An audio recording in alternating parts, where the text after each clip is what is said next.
想象一下，如果你突然置身荒野，身邊毫無人煙，酷熱難耐，水就係你唯一嘅生機。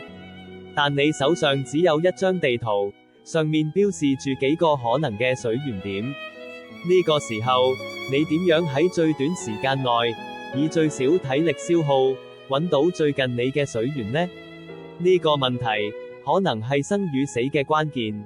你可能會覺得呢個係一個碰運氣嘅問題，但其實有一個千年古老嘅數學智慧，叫做沃羅諾伊圖，可以俾你一個極度精準嘅答案。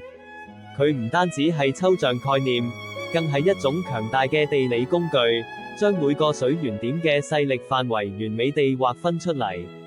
透過呢個神奇嘅幾何分析，無論係戶外求生、城市基礎設施規劃，定係災難應變，你都能夠瞬間視覺化每個水源嘅最近距離區域。唔再估下，你而家可以真正掌握環境嘅秘密，每次出發都信心十足。